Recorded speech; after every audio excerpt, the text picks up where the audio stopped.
नमस्कार साथियों। उम्मीद है कि आप सभी स्वस्थ होंगे, तंदुरुस्त होंगे। और जैसा कि आप जानते हैं कि परिस्थितियां ठीक नहीं हैं, खासकर पढ़ाई के लिए। लॉकडाउन लगा हुआ था और पढ़ाई पर तो अभी भी लगा हुआ है। लेकिन मेरे भाइयों, अगर आप देखेंगे तो हर जगह प्रमोशन चल रहा है। यानी आपको किसी भी एकेडमिक क्लास में हो, 10th में, 12th में, 8th में, 9th में, आपको प्रमोट करके अगली क्लास में पहुंचा दिया जाता है। आप अगर क्या है कि कॉलेज लाइफ में हो तो वहाँ भी आपके क्या है कि सेमेस्टरों को लगातार आगे बढ़ाया जा रहा है। लेकिन साथियों, ये आप जान लें कि कोई भी जो नौकरी से रिलेटेड एग्ज़ाम आपको देना ही होगा, उसमें प्रमोशन का कोई भी चक्कर है नहीं। तो साथियों, हमें कोरोना के नियमों का पालन करते हुए हमें पढ़ाई लगातार जारी रखनी है। नहीं तो जब पेपर स्टार्ट होंगे और अगर आपने कोरोना काल में पढ़ाई नहीं की है तो आप निश्चित रूप से पीछे छूट जाओगे। इसलिए आप पढ़ें, जहाँ से पढ़ सकते हैं वहाँ से पढ़ें। जो आपको अच्छा लगता है आप वहाँ से पढ़ें, लेकिन पढ़ाई ना रोकें। जिस माध्यम से भी आप पढ़ सकते हैं आप पढ़ते रहिए, आपके लिए ज़रूरी है। चलिए मेरे साथियों, आज हम स्टार्ट करते हैं। देखिए,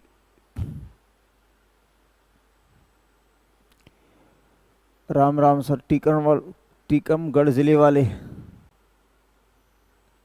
चलिए भाई, सुनिए।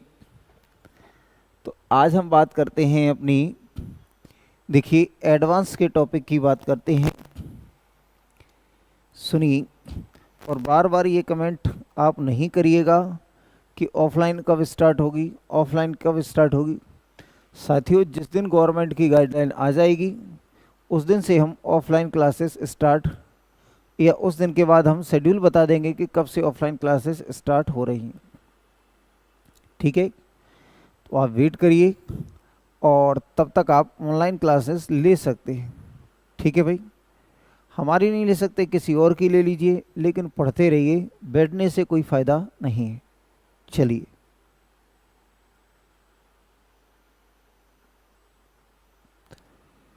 सर फाउंडेशन बैच और स्पेशल बैच में क्या डिफरेंस है? बेटा, फाउंडेशन बैच में हम लोग लगभग 1 साल पढ़ाएंगे आपको, सिलेबस ज़्यादा होता है। कोई स्पेशल बैच जैसे पीईबी का है, व्यापम का है या रेलवे का है।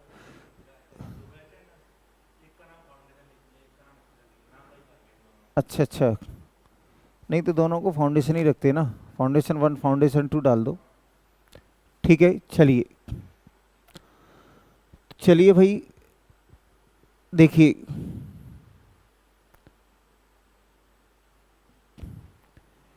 बेटा बैच की जानकारी लेनी है तो ये नंबर है ना, इस नंबर पे आप जो भी रिलेटेड जानकारी है, 8871602137 या 3721 है, ये नंबर है 3721, 8871603721। जो भी आपको बैच से संबंधित जानकारी है आप इस नंबर पर फ़ोन लगा के लीजिए। देखिए भाई, आज हम सीधे मुद्दे की बात करते हैं कि आज हम एडवांस का एक टॉपिक पढ़ेंगे, ज्योमेट्री। देखिए, ज्योमेट्री और इसी के साथ जुड़ा हुआ है मेंसुरेशन।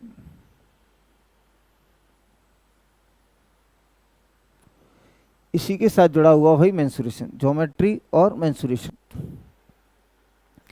इस बात को समझिए कि ये जो ज्योमेट्री है और ये मेंसुरेशन है, ये एक दूसरे से बिल्कुल कनेक्टेड हैं। अगर आपकी ज्योमेट्री पर अच्छी समझ है तो आप मेंसुरेशन बहुत अच्छा समझ में आएगा। कहीं कहीं ज्योमेट्री का बहुत कम लेवल पूछा जाता है, जैसे बैंकिंग में देखा जाए तो ज्योमेट्री से बहुत कम प्रश्न पूछे जाते हैं, या व्यापम के भी बहुत सारे एग्जाम होते हैं जहां ज्योमेट्री का लेवल कम पूछा जाता है। लेकिन ये मान के चलिए कि ये जो मेंसुरेशन है ये हर एग्जाम में पूछा जाता है, क्षेत्रमिति हर एग्जाम में पूछा जाता है। तो मेंसुरेशन को बहुत अच्छे से जानने के लिए ज्योमेट्री की गहराई से जानकारी होना ज़रूरी है। आप ज्योमेट्री को जितनी गहराई से जानेंगे उतनी आपकी इस तरह के क्वेश्चनों पर समझ बेहतर होगी, आप समय बचा पाएंगे। मैं पूरा कोशिश करूंगा कि जितना बेहतर मैं कर सकता हूं ज्योमेट्री में आपके साथ करूं। बाकी आप जितनी मेहनत करोगे आपका उतना बेहतर होगा। चलिए मेरे भाई, अब हम शुरुआत करते हैं ज्योमेट्री के। देखिए सुनिए, अगर हम बात ज्योमेट्री की करते हैं भाई, देखिए अगर हम बात ज्योमेट्री की करते हैं तो ज्योमेट्री यानी ज्यामिति, ज्योमेट्री यानी ज्यामिति। देखिए ज्यामिति जो शब्द है, कहीं ना कहीं ज्या का मतलब होता है हमारे पास पृथ्वी, और मिति का मतलब होता है मापन, यानी जियो का मतलब हो गया अर्थ, और ये हो गया हमारे पास, इसका ये हो गया अर्थ, और ये हो जाएगा मेजरमेंट। मेजरमेंट तो कहीं ना कहीं ज्योमेट्री की स्टार्ट आज से कई वर्षों पहले, कई हजार वर्षों पहले हुई थी, और वो कहीं ना कहीं मेजरमेंट को लेकर हुई थी। आज हमारे पास मापन के तमाम तरह के साधन हैं। शुरुआत में जब हमारी क्या है कि मानव सभ्यता का विकास हो रहा था, उस समय हमारे पास मापन के इतने औजार, इतने सामान नहीं थे। तो कहीं ना कहीं जो ज्यामिति की जो शुरुआत मानी जाती है वो कहीं ना कहीं मापन से मानी जाती है। लेकिन अगर हम बहुत पीछे जाएं, आज हम क्या है कि ज्योमेट्री की बात करें, वो टू द पॉइंट बात करने वाले हैं कि जो काम की चीज़ों हैं उन पर ही डिस्कस करें, या जिनसे हमारा कॉन्सेप्ट बेहतर हो उनकी डिस्कस करें। पीडीएफ में आपको बहुत सारी थ्योरी भी आपको लिखी हुई मिल जाएगी, जिससे आप अपनी बेहतर और बढ़ा सकते हैं, ज्ञान वर्धन कर सकते हैं। देखिए भाई, तो ज्योमेट्री में जो सबसे बेसिक इकाई है उसको हम कहते हैं पॉइंट। देखिए मेरे भाई, पॉइंट यानी बिंदु। ज्योमेट्री की जो सबसे बेसिक इकाई है वो पॉइंट है, यानी बिंदु। एक बात और जान लें कि ज्योमेट्री थोड़ा सा बड़ा टॉपिक है, कम से कम 25 से 30 क्लासेस लगेंगी, कम से कम 25 से 30 क्लासेस लगेंगी। तो जो बच्चे हैं वो पेशेंस हो, उनको वही ज्वाइन करें, नहीं तो क्या है कि 3 क्लास के बाद ही ज्योमेट्री कब ख़त्म होगा, कब ख़त्म होगा। एटलीस्ट 25 क्लासें लगेंगी। 25 क्लास का मतलब 1 महीने से ज़्यादा समय हो जाता है। तो मेरे साथियों, आप जानिए कि ये लिखा हुआ है पॉइंट। पॉइंट का मतलब क्या बताया था? ज्योमेट्री में पॉइंट को कहा जाता है कि कोई भी शार्प ऑब्जेक्ट है, कोई भी शार्प ऑब्जेक्ट से समतल पे, जैसे मान लीजिए हमारे पास ये शार्प ऑब्जेक्ट है, ये क्या है, नुकीला, ये हमारे पास पेन है, और ये हमने किसी समतल पे, प्लेन पे ये निशान बना दिया, दैट इज कॉल्ड पॉइंट। यानी हमने किसी भी शार्प ऑब्जेक्ट से, किसी भी शार्प ऑब्जेक्ट से अगर हमने क्या है कि किसी भी प्लेन पे ये बना दिया, ये रख दिया, तो इससे जो निशान बन रहा है, इससे जो साइन बनता है, ये मैंने कहा ये हमारे पास शार्प ऑब्जेक्ट था, और इससे प्लेन पर एक ये डॉट बना दिया, दैट इज कॉल्ड पॉइंट।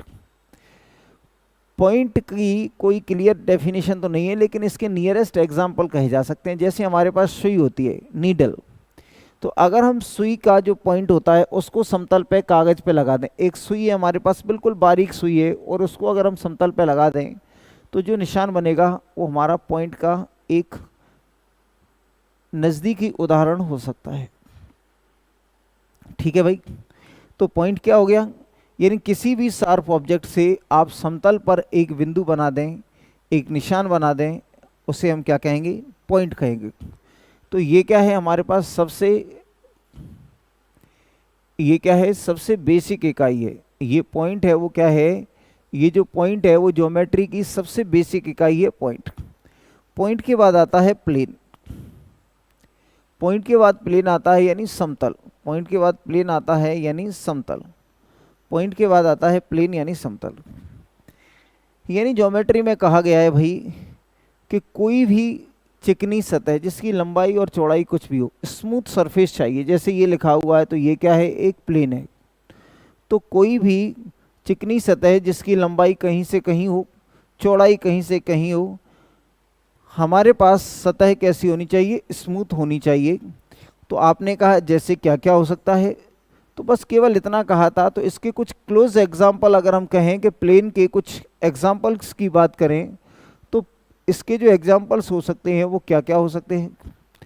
हमारा ब्लैक बोर्ड हो सकता है, वाइट बोर्ड हो सकता है, अगर हमने कहा कि अगर मेरे पास ये, हमारे पास मान लीजिए ये बुक है, ये बुकलेट है, तो इसका जो सरफेस है, इसका जो सरफेस है ये भी क्या है, स्मूथ है, ये भी एक प्लेन का एग्जांपल है।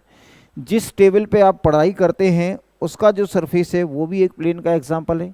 जिस बेंच पे आप बैठते हैं उसका जो सरफेस है वो भी हमारा एक प्लेन का एग्जांपल है।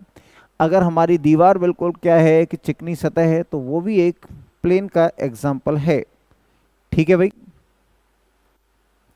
वो भी एक प्लेन का एग्जांपल है। ठीक है भाई, अगर हम देखेंगे तो ये हमारे पास समतल हो गया, पहले हमने कहा ये पॉइंट हो गया, फिर मैंने समतल की बात की, तो समतल के पॉइंट के कुछ एग्जांपल्स की चर्चा की, फिर हमने क्या है कि इसके बाद हमने जो चर्चा करी वो क्या थी भाई, तो उसके बाद समतल है। समतल के बारे में आती है भाई सबसे, ये आ जाती है हमारे पास लाइन। लाइन यानी रेखा, लाइन यानी रेखा, ये रेखा लाइन वाली है, बाकी आप कहीं और नहीं जाना कि ये कौन सी रेखा है। तो लाइन का मतलब हो गया भाई रेखा। रेखाएं हमारे पास क्या है, दो तरह की होती हैं। जो लाइन है वो हमारे पास क्या होती हैं, दो तरह की होती है। लाइन हमारे पास है भाई, वो कितने तरह की होती हैं, दो तरह की होती हैं। कौन कौन सी होती हैं, देखिए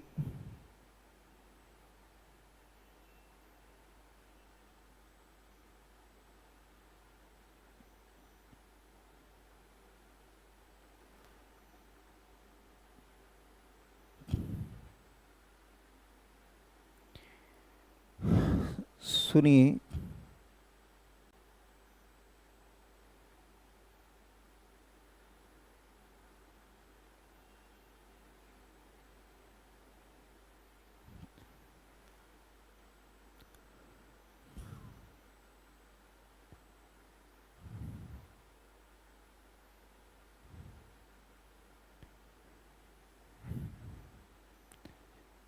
देखिए भाई, तो अगर हम यहाँ से देखते हैं कि आपसे कहा कि एक होती है हमारे पास स्ट्रेट लाइन। देखिए स्ट्रेट लाइन यानी इसको कहते हैं सरल रेखा या सीधी रेखा, सरल या सीधी रेखा, सरल या सीधी रेखा। एक होती है हमारे पास कर्व लाइन, कर्व लाइन यानी इसको कहते हैं वक्र रेखा, वक्र रेखा। वक्र रेखा यानी हम कह सकते हैं स्ट्रेट लाइन का एग्जांपल क्या हो सकता है, ये और ये। और ये हमारे पास कर्व लाइन का मतलब ये हो सकता है कि ऐसे घूमते हुए जा रही है, इसको हम क्या कहेंगे, तो ये हो जाएगा हमारे पास कर्व्ड लाइन। ये घूमती हुई रेखा है, इसको हमने क्या कह दिया, कर्व्ड लाइन। ठीक है, देखिए सुनिए, इसमें हमसे कहा गया है कि ये हमारे पास सरल रेखा है, सीधी रेखा, और ये होगी कर्व लाइन। अब आपने कहा कि ये लाइन के कुछ टाइप्स होते हैं, यानी जो स्ट्रेट लाइन है उसको क्या क्या कर सकते हैं। देखिए भाई लाइन में अब और क्या क्या टाइप होते हैं। अब हमारे पास क्या है कि लाइन जो होती है हमारे पास, लाइन का मतलब बताया, लाइन या straight line. Straight line, straight line का मतलब मैंने बताया सीधी रेखा। सीधी रेखा का मतलब क्या हो गया कि इसकी लंबाई, ये जो आपको ये एरो बता रहा है कि इधर और इधर इसकी लंबाई इनफाइनाइट है, यानी इसको सामान्यतः ऐसे भी लिखते हैं या ए बी भी लिख सकते हैं। ठीक है ना, इसका मतलब हो गया हमारे पास क्या है, ये लाइन। इसके बाद आ जाता है हमारे पास लाइन सेगमेंट। तो लाइन सेगमेंट क्या होता है, लाइन सेगमेंट, तो लाइन सेगमेंट का मतलब होता है रेखा खंड। लाइन सेगमेंट का मतलब क्या होता है, रेखा का टुकड़ा, जैसे ये लिखा होगा हमारे पास रेखा खंड। बहुत बेसिक बातें आएंगी जिससे डायरेक्ट क्वेश्चन हो सकता है ना ही आए, ये कहने में मुझे कोई एतराज़ नहीं है कि ये जो मैं इतनी बेसिक बातें बता रहा हूँ, ये हो सकता है कि इसमें जो टीचर वाले एग्ज़ाम होते हैं उनमें ये इतनी बेसिक बातें पूछी जा सकती हैं। सामान्यतः इनका पूछे जाने की संभावना कम है, लेकिन जानना ज़रूरी है, इसलिए मैं आपसे बता रहा हूँ। लाइन सेगमेंट यानी रेखाखंड, यानी ये हमारे पास एक लाइन थी ए बी, तो ये ए बी लाइन थी, इसमें एक पॉइंट मैंने ये ले लिया, एक पॉइंट ले लिया, तो ये क्या हो गया हमारे पास पी क्यू। तो ये पी क्यू हो गया। तो पी क्यू हमारे पास क्या है, ये पी क्यू एक रेखाखंड है। पी क्यू क्या है भाई, यहाँ से यहाँ तक का टुकड़ा, इसलिए इसको कहते हैं लाइन सेगमेंट। इसलिए इसको क्या कह रहे हैं भाई, लाइन सेगमेंट। ये हो गया हमारे पास लाइन सेगमेंट। लाइन सेगमेंट ये क्या हो गया भैया हमारे पास, इसको कह देते हैं हम लाइन सेगमेंट। ठीक है, लाइन सेगमेंट के बाद हम बात करते हैं। देखिए हमने सबसे पहले देखा ये लाइन है, इसकी लंबाई इनफाइनाइट हो सकती है दोनों दिशाओं में। ये हमने कहा कि ये हमारे पास एक लाइन थी, उसमें से हमने दो टुकड़े ले लिए, ये P और ये Q। एक टुकड़ा ले लिया P से लेके Q तक का, तो ये P से लेके Q तक की दूरी है, ये डेफिनेट हो गई, निश्चित हो गई, इसलिए हमने इसको कह दिया लाइन सेगमेंट। देखिए भाई, ठीक है, अगर हमने आपसे कहा कि इसके बाद होती है किरण। देखिए भाई, किरण यानी रे, किरण यानी रे की अगर हम बात करेंगे तो इसका मतलब क्या होता है कि इसका ये ओरिजिन पॉइंट होता है, यानी ओरिजिन पॉइंट से ये किसी भी दिशा में जा सकती हैं, ये रे है। यानी इनका एक सोर्स ऑफ एनर्जी होता है जहाँ से ये जनरेट होती हैं और उसके बाद किसी भी दिशा में जा सकती हैं, किसी भी दिशा में जा सकती हैं, तो इनको कहते हैं किरण। जैसे हम कह सकते हैं कि जो प्रकाश की किरणें हैं वो सूर्य से पृथ्वी पर आती हैं। जो रे ऑफ लाइट हैं वो कहाँ से, सन से लेके और कहाँ तक आती हैं, अर्थ तक आती हैं। तो जो प्रकाश हमारे पास आता है वो किरणों के रूप में आता है, रेज के रूप में आता है। ठीक है ना भाई, हमने कहा स्ट्रेट लाइन है। स्ट्रेट लाइन के बाद हमने बात करी लाइन सेगमेंट यानी रेखा का एक टुकड़ा, और रे का मतलब क्या हो गया, यानी कहीं एक बिंदु विशेष से ये लाइनें जनरेट हो रही हैं, इनको हम कहते हैं रे। चलिए भाई, ये हमारे पास लाइन की बात हुई। लाइन की बात होने के बाद हमने क्या है, पहले बिंदु की बात करी, फिर हमने लाइन की बात करी। अब हमने कहा कि भाई लाइन में ही लाइन कितने तरह की होती हैं। देखिए, अगर हमसे कहा है कि सबसे पहले हमने कहा स्ट्रेट लाइन की बात करी कि ये स्ट्रेट लाइन की बात करी कि स्ट्रेट लाइन। देखिए, स्ट्रेट लाइन का मतलब हो गया सीधी रेखा। अब मैं बात करता हूं पैरेलल लाइंस, यह मैंने कहा intersecting line. Intersecting line, intersecting line का मतलब क्या होता है भाई, जानिए जरा। यानी प्रतिच्छेदी रेखाएं, प्रतिच्छेदी रेखाएं, प्रतिच्छेदी रेखाएं, प्रतिच्छेदी रेखाएं। इंटरसेक्टिंग लाइन का मतलब ऐसी दो लाइनें, मान लीजिए एक लाइन ये है और एक लाइन ये है, और ये एक दूसरे को इंटरसेक्ट कर गए, तो ये मैंने कह दिया इसका नाम L1 है और इसका नाम L2 है। अगर दो स्ट्रेट लाइन किसी रेखा को किसी एक बिंदु पर काटती है तो उसको हम कहते हैं, इनको कहते हैं इंटरसेक्टिंग लाइन। और ये जो हमारे पास जिस पॉइंट पर ये एक दूसरे को इंटरसेक्ट करते हैं उसको हमने कह दिया P, और P को हम कहते हैं इंटरसेक्टिंग पॉइंट। P का नाम क्या हो गया भाई हमारे पास, इंटरसेक्टिंग पॉइंट। इंटरसेक्टिंग पॉइंट, इसको हम कहते हैं इंटरसेक्टिंग पॉइंट, यानी प्रतिच्छेदन बिंदु। इसको क्या कहते हैं, प्रतिच्छेदन बिंदु,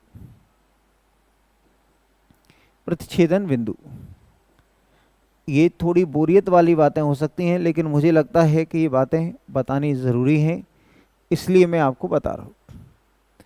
देखिए साथियों, आपसे कहा गया है कि ये हमारे पास क्या है, इंटरसेक्टिंग लाइन है। इंटरसेक्टिंग लाइन का मतलब क्या हो गया, देखिए ये दो लाइनें हैं, इनको हम कहते हैं इंटरसेक्टिंग लाइन, और ये किस बिंदु पर, P बिंदु पर इंटरसेक्ट करती हैं, तो इस बिंदु को हम कहते हैं इंटरसेक्टिंग पॉइंट। अगर हमारे पास, हमने कहा कि ये दो लाइन हैं, अगर ये दो लाइन हैं और ये दो लाइन कैसी हैं, इसको मैंने कहा ये L1 है और ये क्या है, L2 है। ये L1 है तो ये क्या है भाई, L2 है, L1 और ये L2। अब हम बात कर रहे हैं पैरेलल लाइंस की। पैरेलल लाइंस का मतलब क्या होता है, समांतर रेखाएं। समांतर रेखाएं, समांतर रेखाएं मेरे भाइयों कैसी होती हैं, दो ऐसी लाइन जिनके बीच की दूरी इक्वल होती है। यानी अगर यहाँ, अगर मान लीजिए कि ये जो डिस्टेंस है, अगर यहाँ डिस्टेंस x है तो हर जगह डिस्टेंस क्या होनी चाहिए, तो हर जगह डिस्टेंस है वो x ही होनी चाहिए। यानी दो या दो से अधिक ऐसी रेखाएं जिनके बीच की दूरी समान है। दो या दो से अधिक ऐसी रेखाएं, दो या दो से अधिक ऐसी रेखाएं जिनके बीच की दूरी समान है, उनको हम इंटरसेक्टिंग लाइन कहते हैं। दो या दो से अधिक ऐसी रेखाएं जिनके बीच की दूरी समान होती है, उनको हम पैरेलल लाइंस कहते हैं। यानी ऐसी रेखाएं, दो या दो से अधिक ऐसी रेखाएं जिनके बीच की दूरी हमेशा कैसी होती है, ये। और इसका सामान्यतः जो साइन होता है वो ये है, यानी हम कह सकते हैं L1, और ये पैरेलल का साइन, और ये क्या हो गया, L2। हमने आपसे कहा कि ये हमारे पास क्या है, इंटरसेक्टिंग लाइन है। अगर दो लाइनें किसी एक बिंदु पर काटती हैं तो इसको हम कहते हैं इंटरसेक्टिंग लाइन। अगर दो लाइन एक दूसरे से बराबर दूरी पर हैं, यानी यहाँ डिस्टेंस अगर 5 सेंटीमीटर है तो यहाँ भी है, यहाँ भी है, यहाँ भी है। अगर दो लाइनों के बीच की दूरी, अगर दो लाइनों के बीच की दूरी अगर कांस्टेंट है, अगर दो लाइनों के बीच की दूरी अगर समान है, तो ऐसी लाइन को हम कहते हैं कैसी, समांतर रेखाएं। यानी हमने कहा इसके बाद आती हैं को कनकरेंट लाइंस।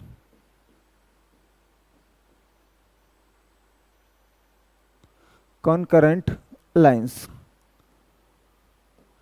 ये हो गई हमारे पास कॉनकरेंट लाइंस। तो आपने कहा कॉनकरेंट लाइंस कैसी होती हैं भाई, तो अगर एक लाइन दूसरे के ऊपर से होके चली जाए, अगर एक लाइन दूसरे के ऊपर से होके चली जाए, coincident line, coincident line, coincident line. देखिए भाई, कनकरेंट नहीं, क्या है ये, कोइंसिडेंट लाइंस। देखिए को इंसिडेंट लाइंस, यानी इनको कहते हैं संपाती, संपाती रेखाएं। संपाती रेखाएं भाई कैसी होती हैं, जरा देखिए। जैसे मैंने आपसे कहा कि हमारे पास एक लाइन है, ये हमारे पास एक लाइन है, मान लो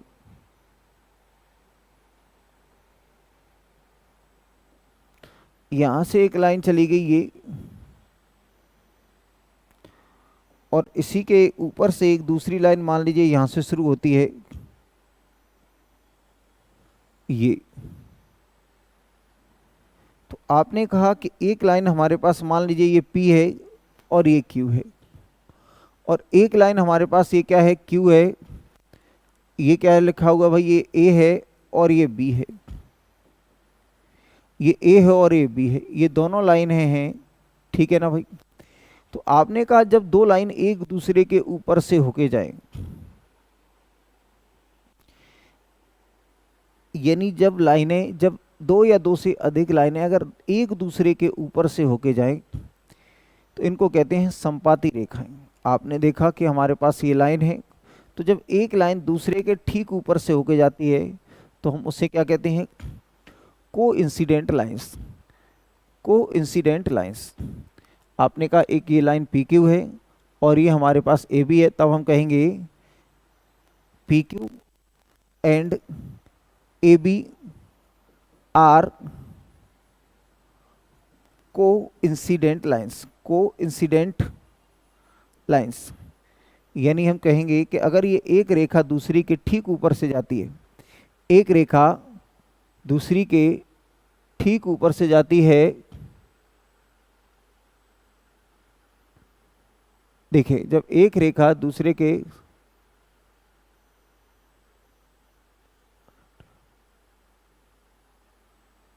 क्या लिख रहे हैं ये लगातार, देखिए हमने आपसे कहा है कि जब एक रेखा दूसरे के ठीक ऊपर से जाती है तो उसको हम कहते हैं concurrent line, coincident line, coincident line, ठीक है। इसके बाद मैंने आपसे कहा कि अगर एक रेखा, यानी एक बिंदु से दो या दो से अधिक रेखाएं जाती हैं, मान लीजिए ये कह दिया L1 है, ये L2 है, ये L3 है, ये L4 है, यानी हमसे कहा है जब क्या है, ये क्या है, तो इनको कहते हैं कनकरेंट लाइन, कनकरेंट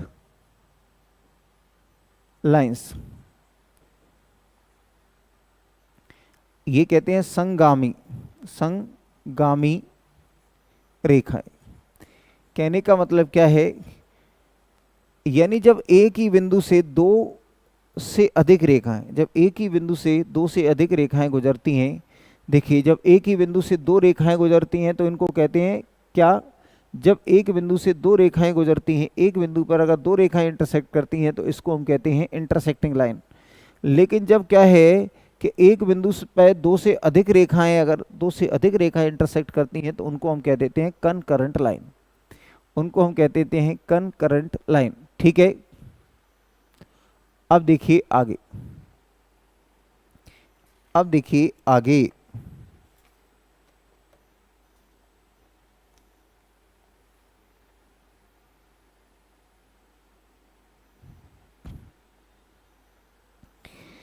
इसके बाद अगर हम लाइन की बात करें मेरे साथियों, तो इसके बाद आती है हमारे पास ट्रांसवर्सल लाइन। क्या होती हैं, जैसे हमने कहा कि हमारे पास एक लाइन ये है, और मान लीजिए एक दूसरी लाइन ये है, और एक तीसरी लाइन ये इनको इंटरसेक्ट कर गई, तो हमारे पास ये लिखा हुआ है L1, ये लिखा हुआ है L2 और ये लिखा हुआ है L3।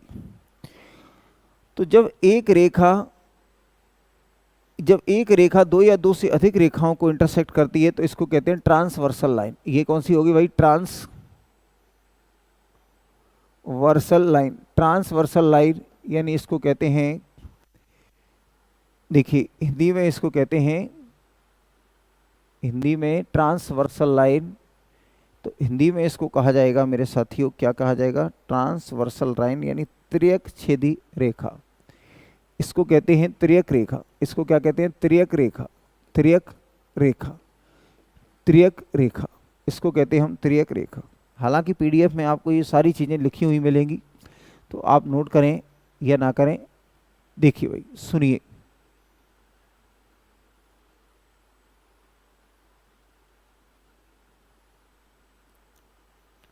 एसएससी जीडी वाला बैच, जितने भी बैच बनेंगे आपको जानकारी समय रहते मिल जाएगी। देखिए भाई सुनिए,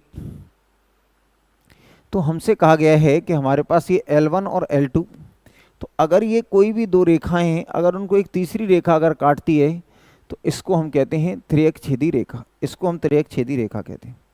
तो मेरे भाई मैं एक बार जो बताया है उसको थोड़ा सा आपको फिर से रिवाइज करा देते हैं। देखिए सुनिए भाई, हमने कहाँ से स्टार्ट किया, यानी हमने स्टार्ट किया पॉइंट से लेके। हमने कहा किसी भी शार्प ऑब्जेक्ट के द्वारा अगर हम समतल पर कोई निशान बना देते हैं, किसी भी शार्प ऑब्जेक्ट के द्वारा अगर हम समतल पर एक निशान बना देते हैं तो उसको हम क्या कहते हैं मेरे भाइयों, उसको हम कहते हैं पॉइंट। अगर कोई भी सतह है जो स्मूथ है, चिकनी है, जिसकी लंबाई और चौड़ाई कुछ भी हो, अनंत हो, उसे हम कहते हैं समतल। समतल के क्लोज एग्जाम्पल के लिए मैंने आपसे कहा था कि क्या क्या हो सकते हैं, तो मैंने कहा ब्लैक बोर्ड हो सकता है, वाइट बोर्ड हो सकता है, डिजिटल बोर्ड हो सकता है, हमारी मेज हो सकती है, जिस टेबल पे हम बैठते हैं वो टेबल हो सकती है, ठीक है, यानी हमारे घर की दीवारें हो सकती हैं। ये क्लोज एग्जांपल ऑफ प्लेन है। इसके बाद हमने कहा कि स्ट्रेट लाइन की बात करी थी मैंने, रेखा दो तरह की होती है। स्ट्रेट लाइन हमारे पास सरल रेखा, सीधी रेखा। तो सीधी रेखा क्या होती है, सीधी रेखा के यानी ये इसकी लंबाई अनंत होती है। अगर ये स्ट्रेट लाइन है तो इसकी रेखा की लंबाई क्या होगी भाई, इनफाइनाइट होती है। आपने कहा कि इसके क्लोज एग्जांपल क्या होंगे, हम मान लीजिए किसी मैदान में अगर हम खड़े हैं, तो मैदान में खड़े होंगे, अगर हम किसी मैदान के बीचों बीच खड़े हैं और हम बहुत दूर देखते हैं तो हमें क्या है कि धरती और आसमान मिलता हुआ दिखाई देता है। चारों तरफ देखेंगे तो चारों तरफ दिखाई देगा। तो जो मिल रहा है, धरती और आसमान जिस पॉइंट पे मिल रहे हैं, तो आप चारों तरफ एक लाइन सी दिखेगी, तो वो हमारे पास क्या है, उसका मेजरमेंट हम नहीं कर पाते, क्योंकि जैसे ही जैसे हम नज़दीक जाते जाते हैं वो और दूर होती जाती है। तो वो हमारा एक एग्जाम्पल हो सकता है। अगर कोई रोड है तो हम आगे देखें या पीछे देखें, वो क्या है, लंबा ही दिखाई देता है। वो भी हमारा क्या है, close example of straight line हो सकता है। अगर हम समुद्र के किनारे खड़े हुए हैं तो समुद्र से पानी का और बादलों के बीच की जो लाइन बन रही होती है वो भी एक close example of straight line है।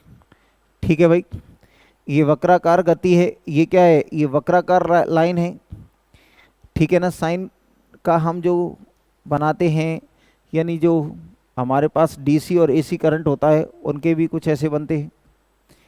चलिए भाई, इसके बाद अगर हम देखें कि ये हमारे पास रेखाएं आ गई, रेखा के बाद हमने इसके बाद क्या लिखी, लाइन, स्ट्रेट लाइन।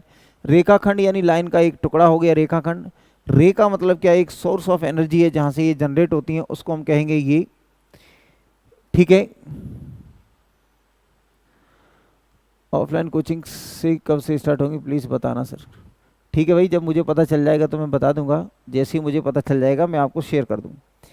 इसके बाद हमने आपसे कहा इंटरसेक्टिंग लाइन क्या होती हैं, जब दो लाइन एक दूसरे को किसी एक बिंदु पर पॉइंट इंटरसेक्ट करती हैं तो ये लाइनें इंटरसेक्टिंग हैं, और जिस पॉइंट पर ये इंटरसेक्ट करती हैं उसे हम कहते हैं इंटरसेक्टिंग पॉइंट। जब दो रेखाओं के बीच की दूरी इक्वल हो जाती है, the distance between two lines are equal, then the lines are parallels. तो ये क्या है, अगर दो रेखाओं के बीच की दूरी अगर इक्वल है तो उन रेखाओं को हम पैरेलल लाइन्स कहते हैं, ठीक है ना। इसके बाद हमने कहा कि इसके कोइंसिडेंट लाइन क्या होती है मेरे भाई। तो कोइंसिडेंट लाइन का मतलब होता है कि दो या दो से अधिक या दो रेखाएं ऐसी जो एक दूसरे के ठीक ऊपर से गुजरती हैं, एक दूसरे के ठीक ऊपर से गुजरती हैं, तो ऐसी रेखाओं को हम कहते हैं क्या, कोइंसिडेंट लाइन या संपाती रेखाएं। फिर मैंने कहा जब एक बिंदु से दो, तीन या तीन से अधिक रेखाएं निकलती हैं, तीन या तीन से अधिक रेखाएं अगर एक ही बिंदु से होकर जाएंगी तो उसको हम कहेंगे कंकरंट लाइन, उनको हम कहेंगे कंकरंट लाइन। फिर हमने कहा कि ट्रांसवर्सल लाइन कैसी होती हैं, कि जब दो रेखाओं को एक तीसरी रेखा इंटरसेक्ट करे, जब दो रेखाओं को एक तीसरी रेखा इंटरसेक्ट करे तो उसको हम कहते हैं ट्रांसवर्सल लाइन, उसको हम कहते हैं ट्रांसवर्सल लाइन। अगर हम ये कहें कि अगर हमारे पास ये लिखा हुआ है ए और ये बी, ये लिखा हुआ है सी, ये लिखा हुआ है डी, ये लिखा हुआ है ई, ये सी डी और ई, तो अगर एक लाइन पे तीन या उससे अधिक पॉइंट हों, एक लाइन पे ये सारे के सारे बिंदु एक ही लाइन पे हैं, तो हम कह सकते हैं C D E are collinear points, are collinear points, collinear points, collinear points, collinear points, ठीक है मेरे भाई। आपसे कहा है A B A C D, यानी हमने कहा एक लाइन है और इस लाइन पे ये दो, एक दो ये तीन बिंदु बैठे हुए हैं, कोलिनियर यानी डी सी डी ई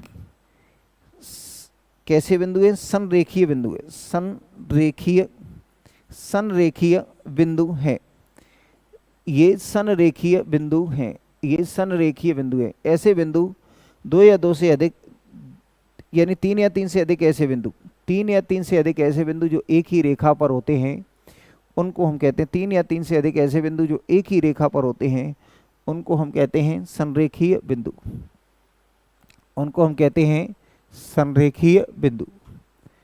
देखिए इसके बाद देखिए भाई अगला प्रश्न क्या है, इसके बाद अगर हम बात करते हैं तो एंगल की बात कर लेते हैं कि भाई एंगल क्या होता है। देखिए भाई ये अगर हम एंगल की बात करें तो एंगल क्या होता है, कोण। तो हमने कहा कि अगर हमारे पास ये है, ये एक मान लीजिए एक रे है, तो इनके बीच का जो इंक्लिनेशन होता है, जो झुकाव होता है, इसे हम कहते हैं कोण।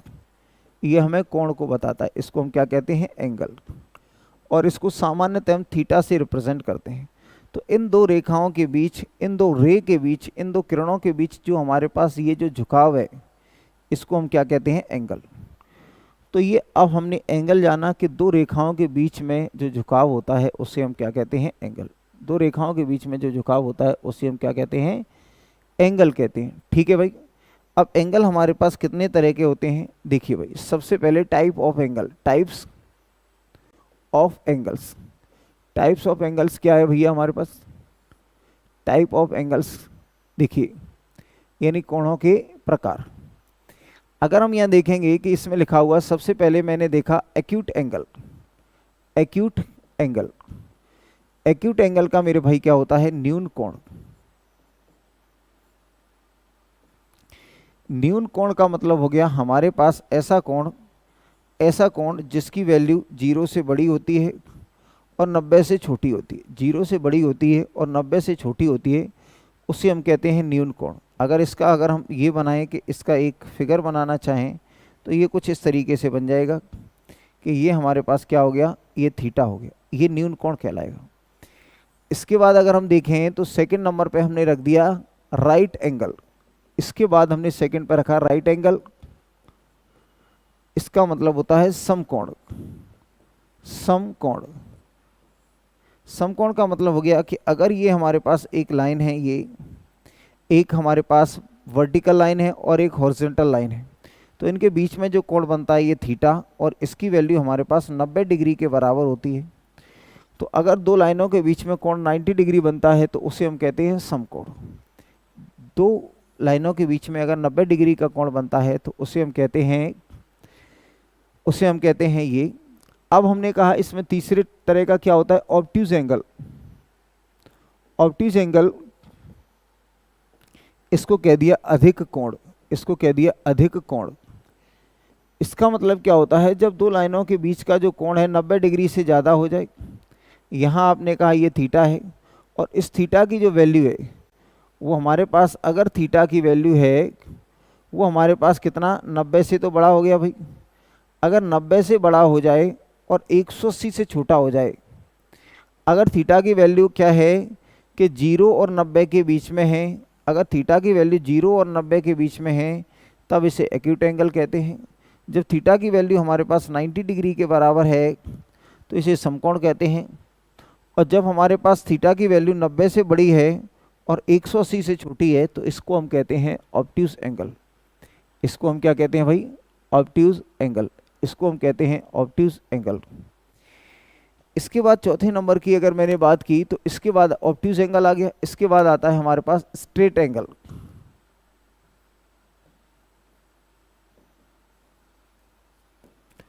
स्ट्रेट एंगल क्या होता है भाई, यानी इसको कहते हैं सरल रेखीय कोण। सरल रेखीय कोण, सरल रेखीय कोण। सरल रेखीय कोण का मतलब क्या होता है कि भाई अगर हमारे पास एक लाइन है ये, तो सरल रेखा पर जो बनने वाला कोण है ये टोटल की टोटल ये कितना है भाई, 180 डिग्री। 180 डिग्री सरल रेखा पर बनने वाला कोण है वो कितना है भाई, 180 डिग्री। तो सरल रेखा का जो कोण होता है वो क्या होता है भाई, 180 डिग्री।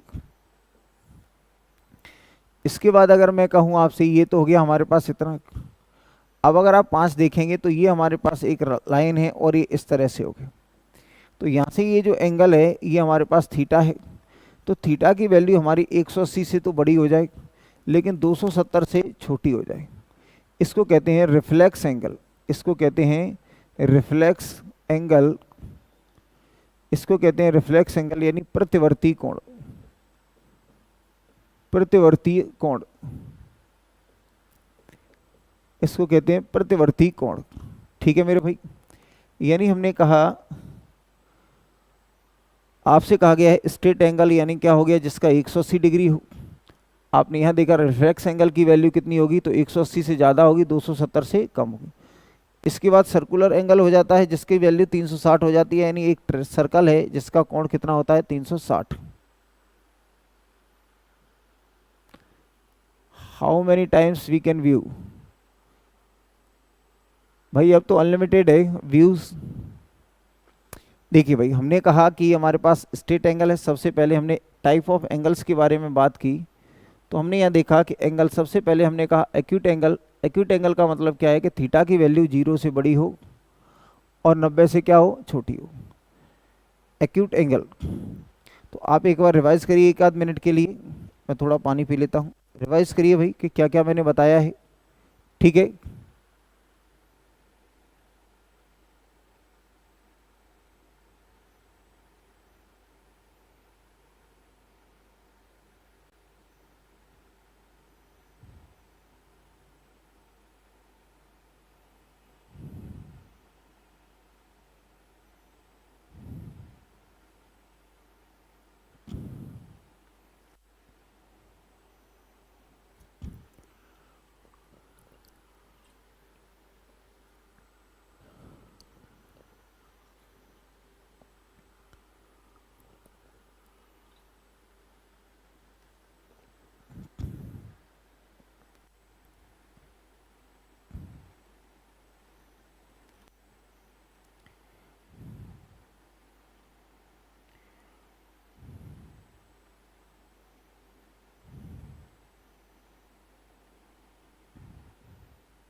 देखिए सुनिए, यानी एक्यूट एंगल का मतलब हो गया 90 डिग्री से छोटा, ये 90 डिग्री के बराबर, और ये 90 डिग्री से बड़ा और 180 से छोटा। ठीक है। इसके बाद हम जा गए थे भाई कहाँ, इसके बाद गए थे हम स्ट्रेट एंगल पर, यानी स्ट्रेट एंगल का मतलब हो गया 180 डिग्री। फिर हम गए रिफ्लेक्स एंगल पे, यानी इसका मतलब हो गया 180 डिग्री से ये बड़ा हो गया और 270 से छोटा हो गया। ठीक है भाई। इसके बाद वृत्तीय कोण, वृत्तीय कोण यानी हम सर्कुलर एंगल कह दें, सर्कुलर एंगल का जो मान होता है, यानी एक वृत्त के केंद्रीय कोण का मान होता है वो होता है 360 डिग्री। एक वृत्त के केंद्रीय कोण का जो मान होता है वो होता है 360 डिग्री। वृत्त के एक केंद्रीय कोण का जो मान होता है वो होता है इतने डिग्री। ठीक है भाई।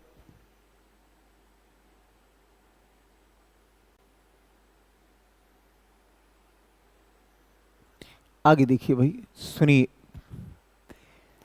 अब हम देखेंगे कि हमारे पास ये क्या हो गया भाई, यानी हमने एंगल को दो तीन भागों में बांटा था। सबसे पहले मैंने कहा कोण था, फिर हमने कहा अगर ये लिखा हुआ है 90 डिग्री से छोटा है तो एक्यूट, 90 डिग्री के बराबर है तो राइट एंगल, और 90 डिग्री से बड़ा और 180 से छोटा है तो इसको हम कहेंगे स्ट्रेट एंगल। ठीक है। इसके बाद हमने आपसे बताया कि स्ट्रेट एंगल का मतलब 180 डिग्री, स्ट्रेट एंगल का मतलब होता है 180 डिग्री, रिफ्लेक्स एंगल का मतलब होता है 80 से बड़ा और 270 से छोटा, और वृत्तीय कोण यानी सर्कुलर एंगल होता है हमारे पास 360 डिग्री। देखिए सुनिए, अब देखिए आगे, देखिए सुने, यह लिखा हुआ है हमारे पास। इसके बाद हमने क्या बताया, इसके बाद हमारे पास आते हैं भैया, एक आता है हमारे पास corresponding angle.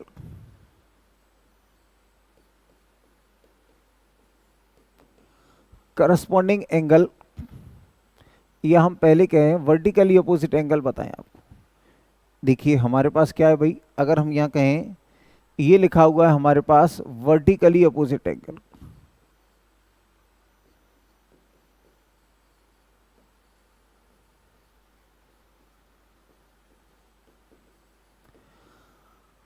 Opposite angle, vertically opposite angle का मतलब क्या है भाई, शीर्षाभिमुख कोण।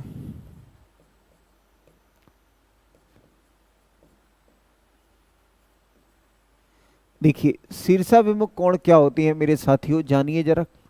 जैसे अगर हमारे पास ये दो लाइन इंटरसेक्टिंग लाइन है, ये L1 और ये L2, ये L1 और ये L2 अगर ये इंटरसेक्टिंग लाइन है, ये L1 और ये L2 अगर ये इंटरसेक्टिंग लाइन है, तो मेरे भाइयों ये हमारे क्या है, वर्टिकली अपोजिट एंगल है। कि ये अगर हमारे मान लीजिए अल्फा है या थीटा है तो ये भी क्या होगा, थीटा, वर्टिकली अपोजिट एंगल। ये और ये वर्टिकली अपोजिट एंगल है। अगर आपने कहा ये अल्फा है तो ये भी क्या होगा, अल्फा। यानी वर्टिकली अपोजिट एंगल आपस में बराबर होते हैं। ये एंगल और ये एंगल बराबर है, और ये एंगल और ये एंगल बराबर, इसको हम कहते हैं वर्टिकली अपोजिट एंगल। अगर मैं आपसे कहता हूं कि अगर हमारे पास ये लिखा हुआ हमारे पास 60 डिग्री, ये अगर हमारे पास 60 डिग्री लिखा हुआ है, ये लिखा हुआ है ए और ये बी, और ये लिखा हुआ है सी और ये डी, तो हमें ये लिखा हुआ है इंटरसेक्टिंग पॉइंट ए। तो हमसे पूछा है कि ये हमसे पूछा है कि ये सी ओ डी का मान बताएं, सी ओ डी का मान क्या होगा। एक बात और समझ लें, जैसे हमारे पास ये लिखा हुआ है कि ये ए है, ये बी है और ये सी है। मान लीजिए यहाँ लिखा हुआ है ये थीटा लिखा हुआ, तो इस थीटा को लिखने का तरीका होगा एंगल ए बी और ये सी, एंगल ए बी सी बराबर थीटा है। दूसरा तरीका इसी को लिख सकते हैं एंगल सी ए बी। तो जिस कोण का नाम लेते हैं सी बी ए, जिस कोण को हमें मीज़र करना है उसको बीच में लेते हैं। जिस कोण का नाम हमें रखना है कि ये थीटा है वो क्या है, तो बी है। तो चाहे आप इस तरीके से ए बी सी लिख दो और चाहे सी बी ए लिख दो, ये होता है हमारे पास। अगर हमें कोई एंगल बताना है कि हमारे पास ये लिखा हुआ है, ये इस तरीके से ये लिखा हुआ है P और ये लिखा हुआ है Q और ये लिखा हुआ है R, ये लिखा हुआ है R, तो हमने कहा कि ये 60 है, ये 70 है और ये 80 है। तो आपने कहा ये 60 है और ये 50 कह दिया ये। तो मेरे भाई आपसे पूछा जाएगा कि इसमें 60 का नाम क्या है, तो हम PQR भी लिख सकते हैं, PQR यानी ये लिखा हुआ है PQ और ER, और क्या लिख सकते हैं आर क्यू और पी, इसको आर पी, आर क्यू और पी भी लिख सकते हैं। तो ये कोण को लिखने का तरीका होता है, यानी हम किसी भी सीक्वेंस में ले लें, यहाँ से ले लें तब भी ऐसा होगा और यहाँ से ले लें तब इसको ऐसे लिखेंगे। तो मेरे भाइयों, आपने कहा कि अगर ये हमारे पास 60 है तो हम इस बात को जानते हैं, हमें COD चाहिए, यानी CO और B। हमें चाहिए CO और ये B। हमें कितना चाहिए भाई? COB।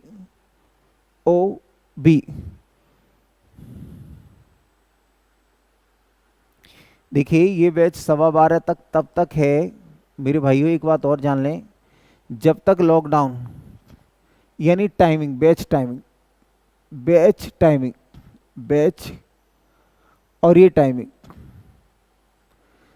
जब तक लॉकडाउन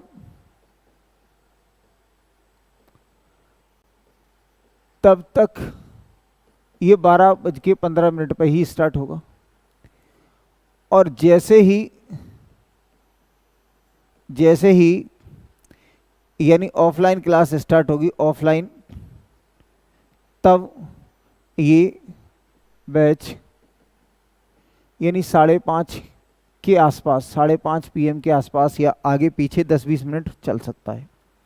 तो अभी जब तक 8 दिन, 10 दिन, 15 दिन जब तक लॉकडाउन है तब तक हम 12:15 पे ही पढ़ाएंगे, क्योंकि मैं लगातार 8 बजे से पढ़ाता हूं तो एक बार में पढ़ा के निकल जाता हूं। अब एक बैच के लिए मुझे दोबारा आना पड़े, इसलिए अभी मैं एक साथ बैच पढ़ा रहा हूं। जब ऑफलाइन स्टार्ट होगी तो ये बैच इवनिंग में शिफ्ट हो जाएगा। ये जो अभी चल रहा है ये बैच इवनिंग में शिफ्ट हो जाएगा जब क्लासेस ऑफलाइन स्टार्ट होंगी। ठीक है मेरे भाई, देखिए सुनिए, इवनिंग में हो जाएगा। इवनिंग में जैसे ही ऑफलाइन होगी तो ये 5:30 के आसपास हो जाएगा।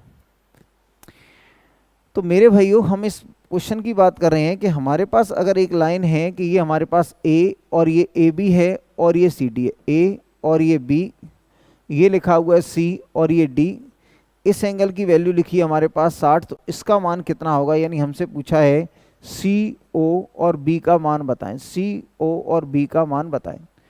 मेरे भाइयों, इसको मैंने कह दिया थोड़ी देर के लिए कि ये कह दिया x डिग्री, या मैंने इसको कह दिया थीटा। हम जानते हैं कि ये पूरी एक सरल रेखा है, स्ट्रेट लाइन है, और स्ट्रेट लाइन का पूरा कोण 180 होता है। तो थीटा और प्लस के 60 बराबर आएगा 180। तो थीटा की वैल्यू आ जाएगी हमारे पास 60, 180 और माइनस के 60, यानी थीटा की वैल्यू आ जाएगी हमारे पास 120 डिग्री। इन थीटा की वैल्यू 120 डिग्री, तो यही हमारे पास COB है, यही हमारे पास COB है। तो कोण COB का मान कितना आ जाएगा? तो कोण COB का मान आ जाएगा, देखिए कोण COB का मान आ जाएगा हमारे पास 120 डिग्री। ठीक है भाई, अब देखिए आगे, ठीक है ना? अब देखिए आगे, देखें सुने,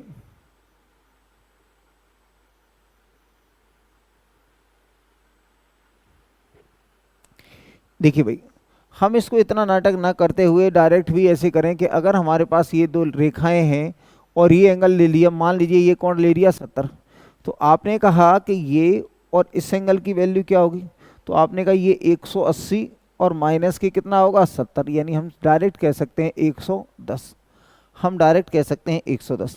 अगर हमसे ये गिवन है, ये 70 डिग्री अगर गिवन है, ये 70 डिग्री अगर हमें ये गिवन है मेरे साथियों, और आपसे ये पूछा है कि ये कितना होगा, तो आप जानते हैं कि ये पूरा एंगल है वो कितना होगा? 180। 180 में से 70 घटा देंगे तो कितना बचेगा? ये 110 डिग्री। ठीक है ना, 110 डिग्री। इसके बाद अगर हम देखते हैं कि मेरे भाई, अगर हम देखें कि हमारे पास ये एंगल लिखा हुआ था कि ये लिखा हुआ है 85 डिग्री, मान लो ये लिखा हुआ है 85 डिग्री, और भाई हमसे ये पूछ लिया कि ये एंगल कितना होगा, ये एंगल कितना होगा। तो मेरे भाई, मैंने आपको अभी बताया था कि ये हमारे पास 85 है, तो ये भी 85 होगा, क्योंकि vertically opposite angle, vertically opposite angle है ये और ये, यानी ये एंगल और ये एंगल एक दूसरे के शीर्षाभिमुख कोण है, और शीर्षाभिमुख कोण की वैल्यू कैसी होती है? समान होती है। शीर्षाभिमुख कोणों की जो वैल्यू होती है वो कैसी होती है मेरे भाई? समान होती है। ठीक है भाई, तो हमने शीर्षाभिमुख पढ़ लिया है, शीर्षाभिमुख पढ़ लिया है। अब हम पढ़ते हैं इसके बाद अगला क्वेश्चन, करस्पॉन्डिंग एंगल देखते हैं।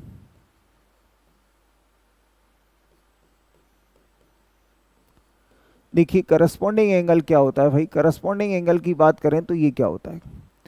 करस्पॉन्डिंग एंगल की अगर मैं भाई बात करूं तो इसको कहते हैं संगत कोण। ये क्या होता है, संगत और ये कोण।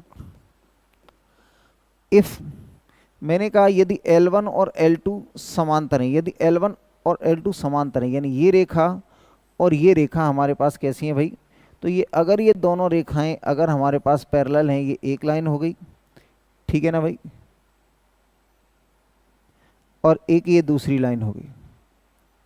हमने कहा कि ये एक दूसरी लाइन होगी भाई, ठीक है, ये एक हमारे पास दूसरी लाइन हो गई, और हमने कहा कि अगर यहाँ से इसको एक तीसरी लाइन ऐसे काट देती है, अगर इसको एक तीसरी लाइन काट देती है, तो भाई संगत कोण का मतलब ये है कि अगर ये एंगल ए है तो इसको भी हम ए कहेंगे, इसको कहते हैं संगत कोण। अगर हमारे पास ये कोण बी है तो ये भी कोण बी होगा, इसको कहते हैं हम क्या, इसको हम कहते हैं संगत कोण। यदि L1 समांतर है L2 के, अगर L1 समांतर है L2 के तो इसको हम कहेंगे ये, और ये भी संगत कोण है। अगर ये A है तो ये भी A होगा, ये B है तो ये भी B होगा। ये हो गया हमारे पास संगत कोण, इसको कहते हैं हम संगत कोण यानी करस्पॉन्डिंग एंगल। ठीक है भाई, संगत कोण करस्पॉन्डिंग एंगल। जैसे हमने आपसे कहा कि हमारे पास ये दो लाइन है, आपसे कहा है जैसे इफ L1 समांतर है L2 के, L1 L2 समांतर है, और आपसे कह दिया है कि ये एंगल लिखा हुआ है हमारे पास कितना, 30 डिग्री। अगर ये 30 डिग्री है तो आपसे पूछ लिया है कि इस कोण का मान बताओ ये कितना होगा, x। ये x डिग्री की वैल्यू पूछ ली। मेरे भाई अगर हमसे अगर इसको सॉल्व करते हैं कि इसको सॉल्व कैसे करें, तो आपने कहा दो पैरेलल लाइंस हैं, ये कितना है भाई 30 है, ये 30 है, और ये x है तो ये भी क्या होगा, x होगा। ये कौन से हो गए भाई, ये और ये संगत कोण हो गए, ये और ये संगत। आपने कहा ये एक स्ट्रेट लाइन है, तो आपने कहा x प्लस 30 की वैल्यू होगी हमारे पास 180 डिग्री की वैल्यू, तो x बराबर आ जाएगा 150, तो x की वैल्यू आ जाएगी 150। यानी हमने कहा कि अगर ये 30 है और ये x है और ये x है तो ये भी x होगा क्योंकि संगत कोण है। तो आपने कहा ये पूरी एक स्ट्रेट लाइन है तो 180 होगा, तो x बराबर कितना आएगा 150। तो अगर ये 150 है तो ये भी 150 होगा। उम्मीद है कि बात आपको समझ में आ रही होगी। तो ये हमने क्या जाना, करस्पॉन्डिंग एंगल के बारे में जाना कि करस्पॉन्डिंग एंगल क्या होता है। ठीक है मेरे भाई, अब देखिए आगे।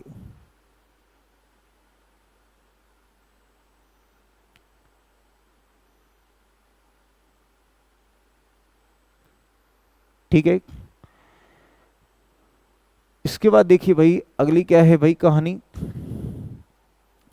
हमने आपसे कहा है कि अगर हमारे पास इफ, मैंने कह दिया कि इफ ए बी और समांतर है सी डी के, अगर ए बी समांतर है सी डी के, और आपको ये कह दिया कि ये लाइन और ये लाइन दो पैरेलल लाइंस हैं, ठीक है भाई, इनको एक तीसरी रेखा इस तरीके से इंटरसेक्ट कर गई, और इस बार हमसे कह दिया है कि इस एंगल के बारे में कहा है कि ये एंगल हमसे कह दिया है 20 डिग्री।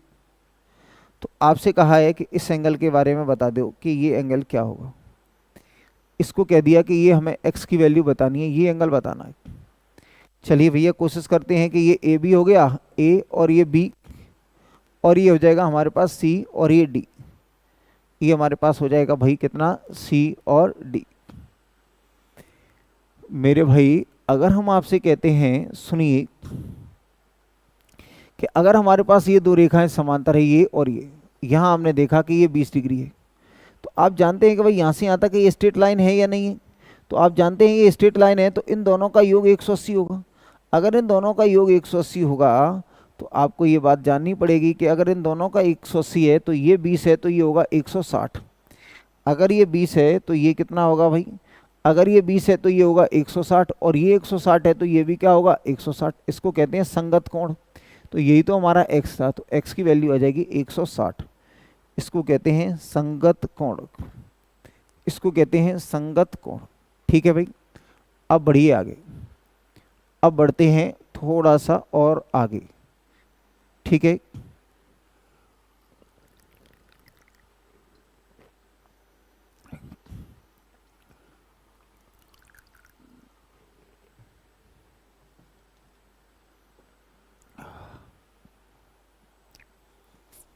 इसके बाद देखिए भाई, इसके बाद हमने कहा है कि देखिए अल्टरनेट एंगल।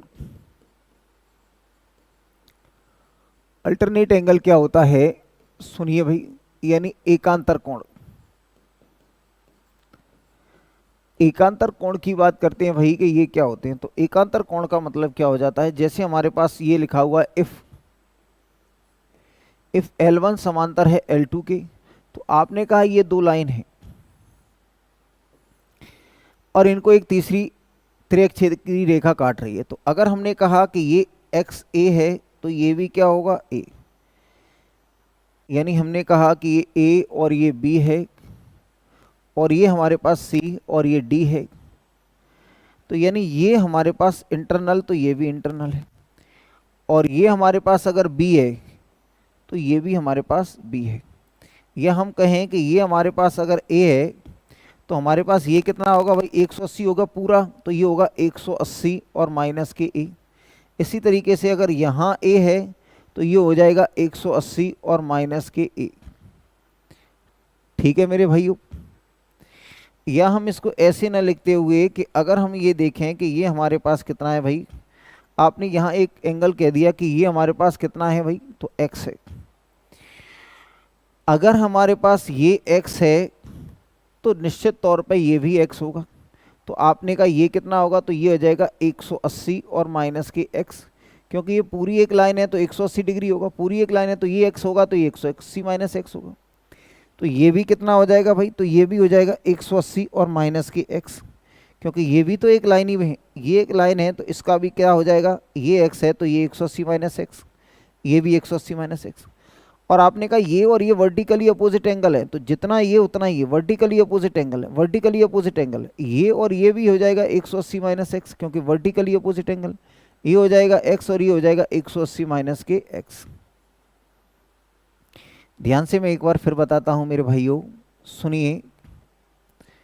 अभी आप इतना जान लें केवल, फिर और समझाएंगे कि अगर हमारे पास ये x है तो ये भी x होगा, और ये y है तो ये भी कितना होगा, y।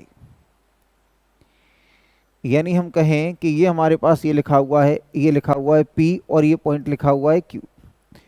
तो आपने कहा कि ये लिखा हुआ है A P और Q, A P Q, यानी A P और ये Q बराबर होता है हमारे पास A P Q। तो ये लिखा हुआ है ये और ये, यानी हम कहें D Q और P, D Q और P, D Q और P, D Q और P।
देखिए सुनिए, तो मेरे भाई इनको कहते हैं कि ये एंगल और ये एंगल बराबर हैं, तो ये अल्टरनेट एंगल हो गए। इनका नाम क्या हो गया, अल्टरनेट एंगल, अल्टरनेट एंगल्स।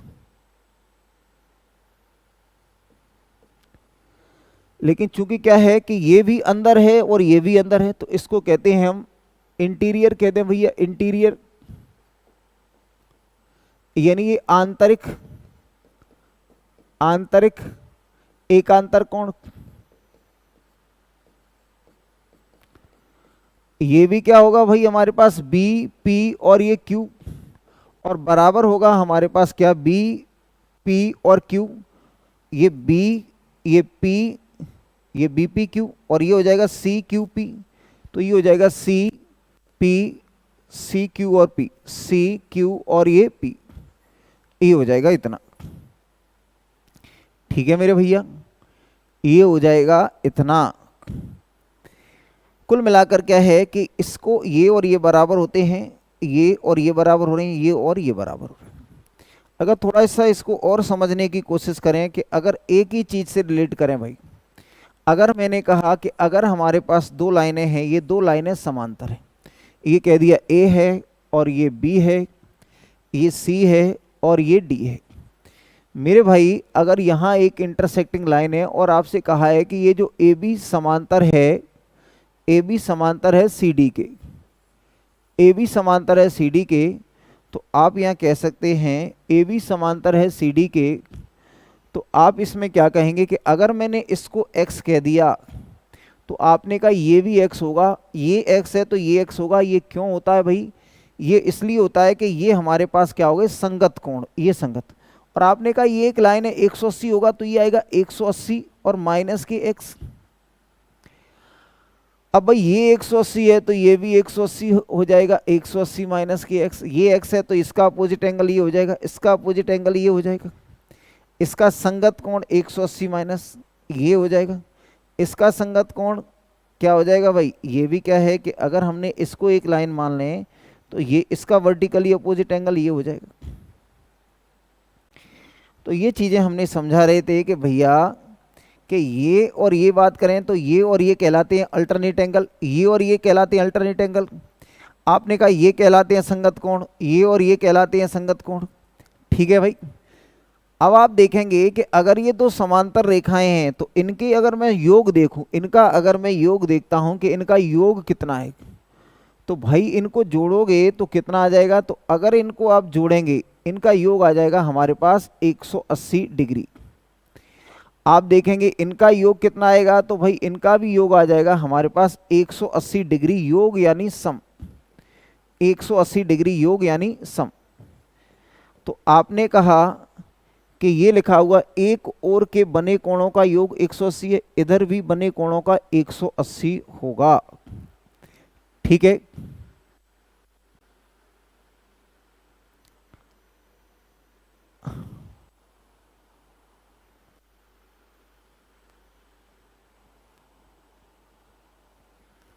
आवाज तो आ रही होगी। देखिए भाई सुनिए, जैसे अगर कोई हमसे कहता है कि अगर हमारे पास ये दो लाइन समांतर हैं मेरे साथियों, ये L1 और ये L2 समांतर है, आपसे कहा ये L1 है और ये L2 है, और आपको दिया गया है कि यदि L1 समांतर है L2 के, एक तीसरी रेखा है L3, तो मेरे भाई अगर आपसे कहता है ये 30 डिग्री है और ये x डिग्री है, तो हम जानते हैं कि x प्लस 30 की जो वैल्यू होगी वो कितनी होगी भाई? 180। तो आप यहाँ से कह सकते हैं इसकी वैल्यू कितनी आ जाएगी? तो 150।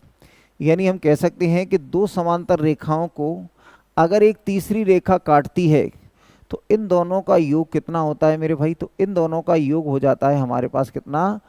इन दोनों का योग 180 होगा। अगर हमारे पास ये दो समांतर रेखाएं हैं और आपसे कह दिया कि अगर ये 40 है तो दूसरे को तुरंत क्या बताएंगे? 180 माइनस के 40 यानी 140। ठीक है, 180 माइनस के 40 यानी 140।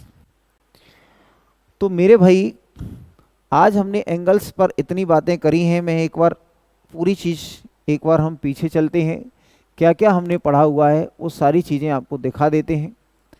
ठीक है, तो हमने आज कहाँ से स्टार्ट किया था ज़रा देखिए। हमने यहाँ से शुरू किया था भाई पॉइंट से। मैंने आपको बताया था कि पॉइंट क्या होता है, तो किसी भी शार्प पेन से, शार्प ऑब्जेक्ट से कोई समतल पर निशान बना देंगे वो पॉइंट कहलाता है।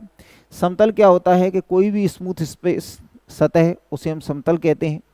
फिर मैंने आपको बता दिया था मेरे साथियों कि लाइन रेखा दो तरह की होती है, स्ट्रेट लाइन और कर्व लाइन।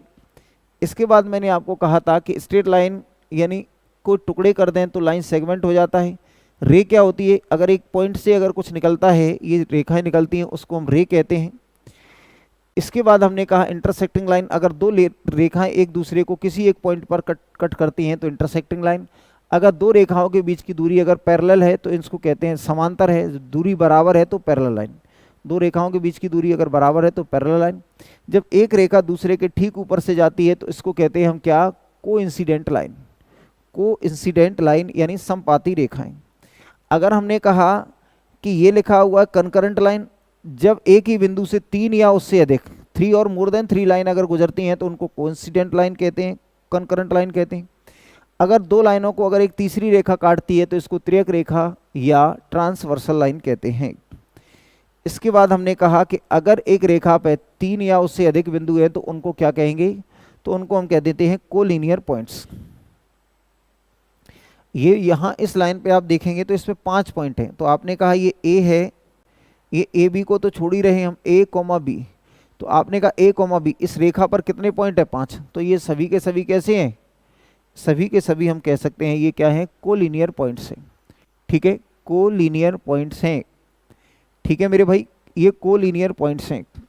सर इस बैच में एनडीए का कवर हो जाएगा? नहीं होगा बेटा, एनडीए के में हायर मैथ्स अलग से आता है, जैसे अवकलन समाकलन 2D 3D, यानी ये जो आते हैं हमारे पास वेक्टर, ठीक है, मैट्रिक्स, तो ये चीज़ें इसमें नहीं होंगी।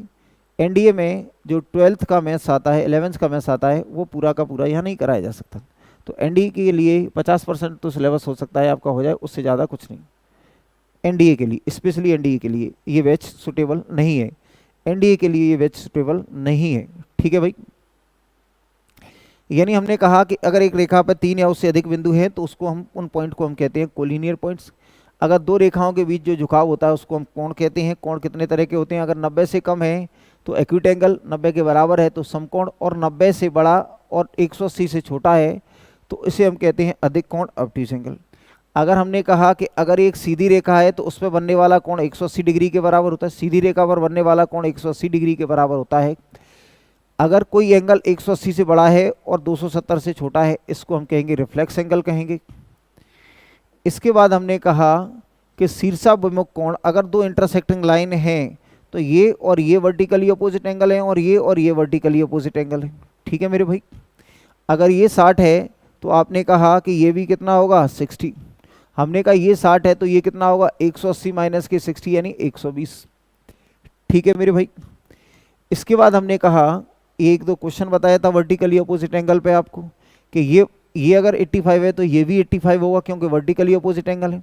अगर मैंने कहा ये 95 है तो ये भी 95 होगा क्योंकि वर्टिकली अपोजिट एंगल है। इसके बाद मैंने देखा करस्पॉन्डिंग एंगल क्या होते हैं कि अगर ये दो लाइन पैरेलल हैं तो ये एंगल और ये एंगल करस्पॉन्डिंग एंगल है, ये एंगल और ये एंगल भी करस्पॉन्डिंग एंगल है। फिर हमने इसमें देखा, ये आपको एक दो क्वेश्चंस बताए हैं, ठीक है भाई, करस्पॉन्डिंग एंगल से रिलेटेड। फिर हमने कहा अल्टरनेट एंगल पे आ गए थे, मैंने कहा ये और ये बराबर होंगे, अल्टरनेट एंगल है, और ये, और इन दोनों का जो योग होगा x प्लस वाई, वो हमेशा कितना होगा भाई, 180 डिग्री, 180 डिग्री। ठीक है, तो ये 180 डिग्री यहाँ बताया था। तो आज के लिए मेरे भाई इतना ही, कल आपसे फिर मुलाकात होगी। ठीक है, और ये बहुत बेसिक चीज़ें हैं, कुछ बच्चे 30 मार्क का बन रहे हैं तो भाई बनते रहें, मेरा तरीका यही है, मैं ऐसे ही पढ़ाता हूँ बिल्कुल शुरुआत से। चलिए साथियों, आपका बहुत बहुत धन्यवाद, कल फिर मिलते हैं आपको 12:15 बजे, तब तक के लिए शुक्रिया।